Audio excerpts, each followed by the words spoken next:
Unemployment claims rose for the first time in 5 weeks as the surging numbers of coronavirus cases further disrupts the U.S. economy. According to the latest numbers from the Labor Department, 742,000 Americans filed for first-time unemployment benefits last week. That is up 31,000 claims from the previous week. The U.S. has confirmed more than 11.5 million cases of COVID-19 since the start of the pandemic, resulting in more than 250,000 deaths. And as more Americans exhaust their eligibility for financial aid, there are growing concerns about the impact this could have on the economy going forward. Rich Steinberg is the chief market strategist at the Colony Group, and he joins me now from Boca Raton, Florida. Rich, welcome. Great to have you with us. So these latest numbers reveal an uptick in first-time unemployment claims for the first time in over a month. What does that mean for the state of the economy, and what seems to be driving this latest increase? Great to be here, Tanya. I think there's a couple things that are going on. First of all, in this recent period, 4 weeks feels like a century. The COVID increases have really changed the psyche and the dynamic, not only just of the consumer and the people that are going back on the unemployment rolls, but also of businesses thinking about onboarding. So this is a curveball that we weren't expecting 5 weeks ago, and it really shows us that both the economy and the virus are attached at the hip. I was just going to say, this week the Commerce Department reported that U.S. retail sales grew by only 0.3% in the month of October. The latest numbers do reveal a slowing in retail sales and food services, which grew by 1.6% in the month prior. So what does this tell us about how Americans are spending their money? A little bit of that psyche that you referred to earlier.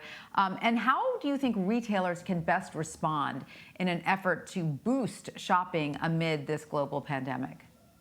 Yeah, after the financial crisis, I called this like the ghosts of 2008, where people just couldn't get back in the swing of things.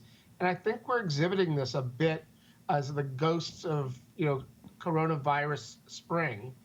And we're revisiting the worries. We're already hearing anecdotal stories of people wanting to hoard toilet paper and paper towels again, and the fear factor of the cold weather and the quasi shutdown that's occurring in some cities is throwing people really for a loop. We're already seeing that in some data on lower income consumers. Spending is starting to fall. The other area that I think is happening is there was a nesting effect that occurred over the summer where people were in their homes, they were spending money that they got from the government, and they were improving their homes, doing do-it-yourself jobs, and the honey-do list is shrinking, so people don't have things to go about. Now I think the fear is, with unemployment benefits and other things ending, people are going to start to kind of nest again, but probably hold on to some cash. So we may see some savings rates go back up.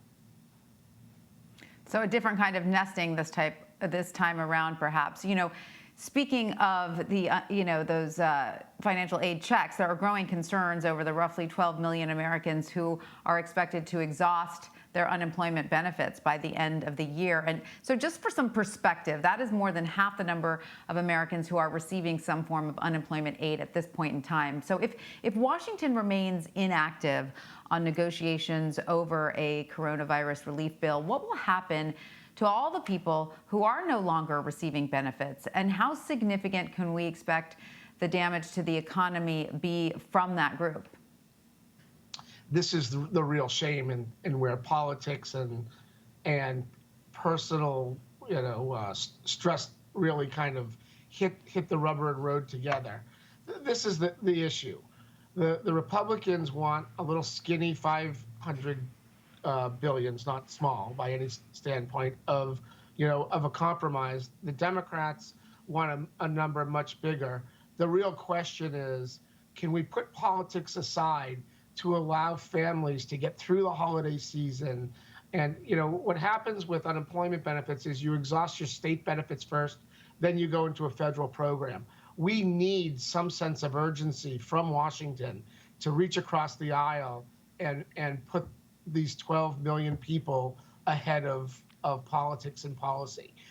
one of the problems you have and why it might not occur so quickly is there's a disconnect between the stock market and what you just described of the 12 million people.